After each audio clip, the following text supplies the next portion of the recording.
عیسیٰ ابن مریم کہتا ہے، سورہ الصف کو اٹھا کر دیکھیں، سورہ الصف کی آیت نمبر 6 میں عیسیٰ ابن مریم کہتا ہے میرے بعد رسول آئیں گے، اور اس کے علاوہ کہا کہ میرے بعد، یعنی کہا کہ ساتھ کی اشرات آئیں گی میرے بعد آئیں گی۔ کون کہہ رہا ہے؟ عیسیٰ ابن مریم۔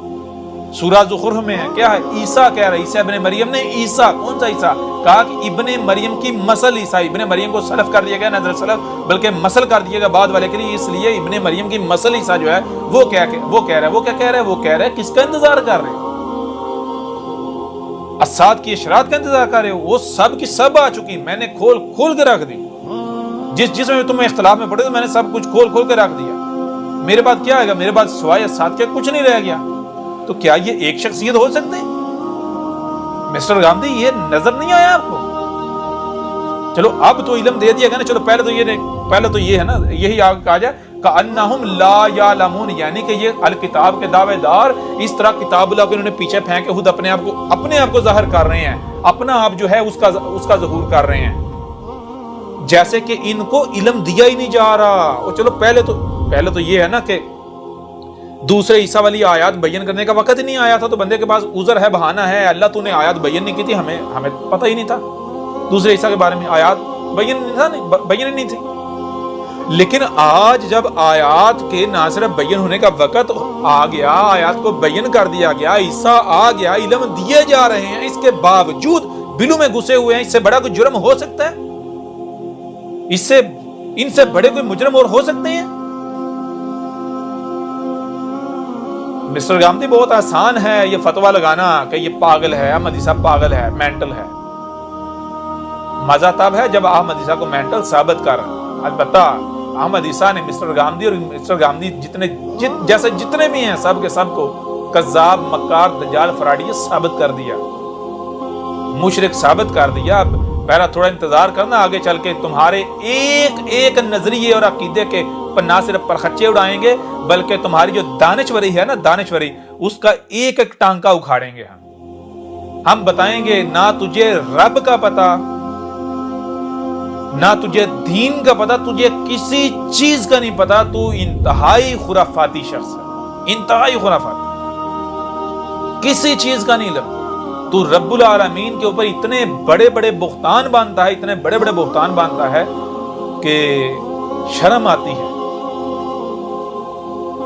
نہ جانے کس طرح تو جرت کرتا ہے اتنے بڑے بڑے بہتان رب العالمین کے اوپر باندھتا ہے، کس طرح باندھ دیتا ہے؟ اور جو رب ہے تو اس کے ساتھ دشمنی کر رہا ہے، لوگوں پر دشمنی پر ابھار رہا ہے، اور جس کا کوئی وجود ہی نہیں اس کو رب بنا کر بیٹھا ہوا ہے۔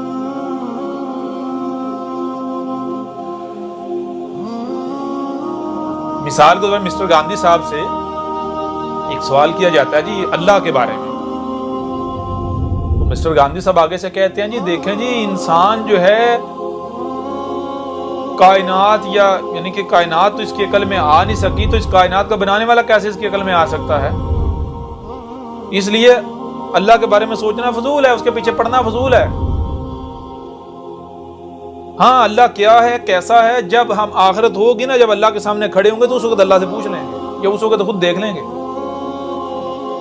یعنی یہ کہہ رہے کہ تم رب کے پیچھے نہ پڑو، رب کو نہ جانو۔ تو مسٹر گاندھی صاحب سے پہلا سوال یہ پیدا ہوتا ہے کہ وہ جناب آخرت میں جب جائیں گے، اللہ سے آمنا سامنا ہوگا تو پھر اللہ سے پوچھ لیں کہ وہ کیا ہے، کیسا ہے؟ پہلے اس کا وجود تو ثابت کر دو، پہلے اس کا کوئی وجود ہی نہیں ہے۔ بعد میں اگر کوئی جو نظریہ خرافات دماغ میں گڑی ہوئی ہیں اللہ کے نام پر، اگر بعد میں کوئی سامنے آئے نا تو کیا کرو گے؟ کیا کرو گے؟ کس سے پوچھو گے؟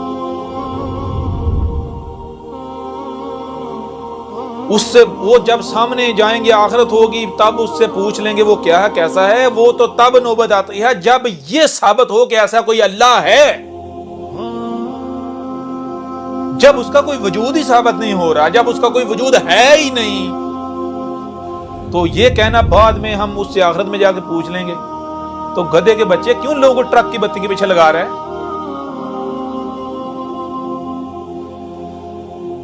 کہتے ہیں جی احمد عیسیٰ بڑا بدتمیز ہے. احمد عیسیٰ تمہیں 2011 سے دعوت دے رہا ہے, تمہارے اوپر حق کھول کر واضح کر رہا ہے. 2018 تک اپنا چہرہ تو دور کی بات ہے, اپنا نام تک نہیں سامنے لایا,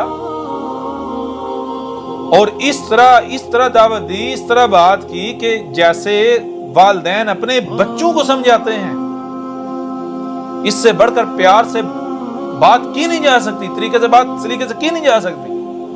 اس کے باوجود جن کے کانوں پر جھون نہیں رینگی تو کیا ان کے لاڈ دیکھے جائیں گے؟ ان کی اہمیت کیا ہے, ان کی حیثیت کیا ہے, ان کی اوقات کیا ہے؟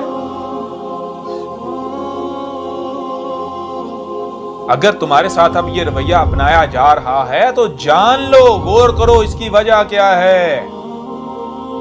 زبان سے معاملہ ہاتھوں کی طرف جا رہا ہے.